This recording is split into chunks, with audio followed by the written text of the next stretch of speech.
Le besoin de renouer avec une tradition révolutionnaire souhaitant faire de nos judéités un élément central dans nos luttes en leur faisant porter un projet d'émancipation.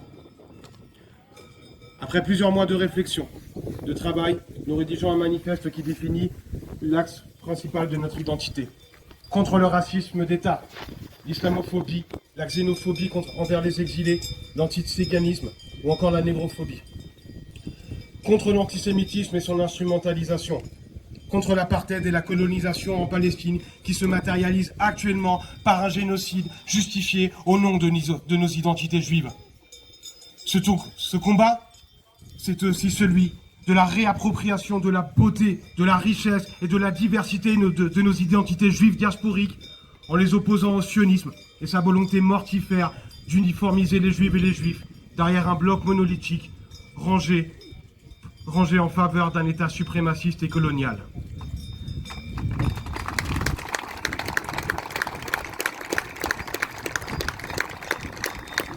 Il ne nous reste plus qu'à trouver un nom. Une proposition spontanée retient notre attention. Tzedek. Ce terme, qui signifie justice en hébreu, renvoie au besoin de justice au sens social du terme et donc à la préfiguration d'un monde plus juste. C'est sans hésitation que nous choisissons la date du 10 juin 2023 durant la manifestation qui commémorait les 10 ans de la mort de Clément Méric, militant antifasciste tué par un néo-nazi, parce que l'antifascisme fait partie intégrante de notre colonne vertébrale.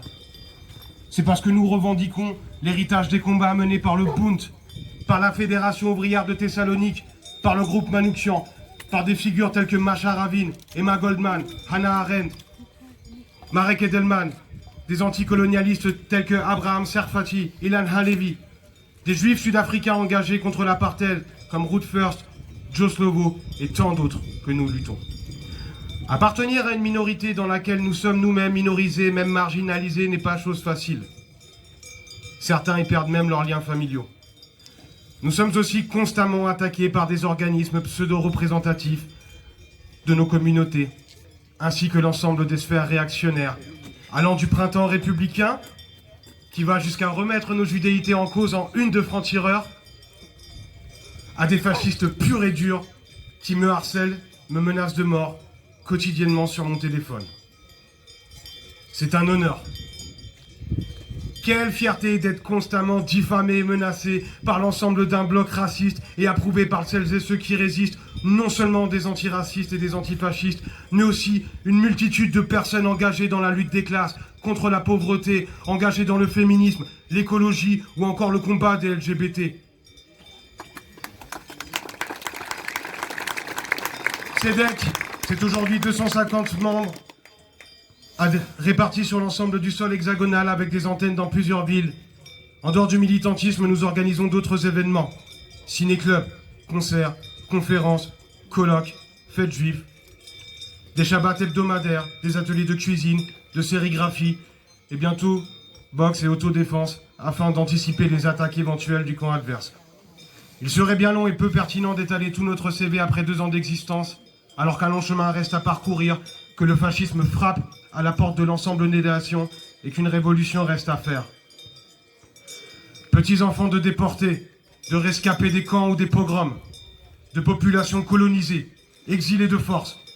Nous sommes pourtant une infime minorité en France à se positionner vraiment contre le génocide à Gaza et la colonisation qui continue en Palestine. La résistance est tout sauf génétique. Elle est le fruit d'une construction idéologique sans laquelle nous pouvons nous-mêmes être amenés à reproduire des schémas similaires de domination, de racialisation, de déshumanisation ou encore de bestialisation.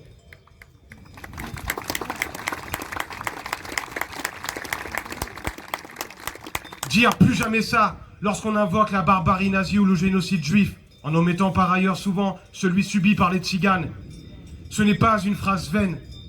C'est une ligne de conduite destinée à être une arme mémorielle. Et celle-ci ne peut se faire qu'avec une analyse matérielle des mécanismes qui ont poussé l'Europe vers l'obscurité. Où sont les plus jamais ça? Et que valent les hommages à la résistance lorsque l'on dissout des groupes antifascistes? Que l'extrême droite et ses idées bénéficient d'une couverture médiatique complaisante à longueur de journée sur énormément de médias mainstream et qu'une partie de la classe politique reprend aujourd'hui ces idées.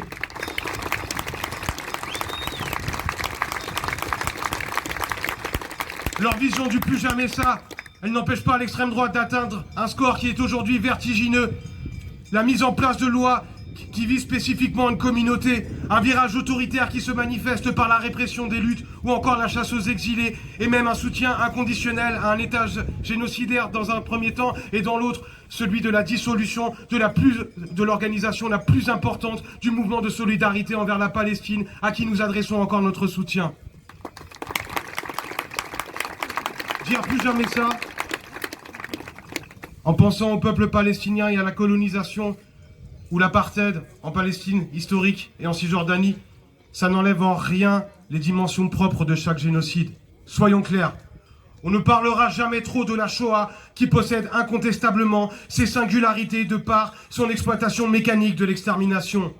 Au même titre qu'on ne parle pas trop des génocides liés à la colonisation, de la traite négrière, des génocides arméniens ou bosniaques, comme on ne parle pas trop de Gaza à l'heure où nous assistons de manière impuissante au premier génocide quotidiennement documenté en temps réel, notamment par celles et ceux qui le subissent.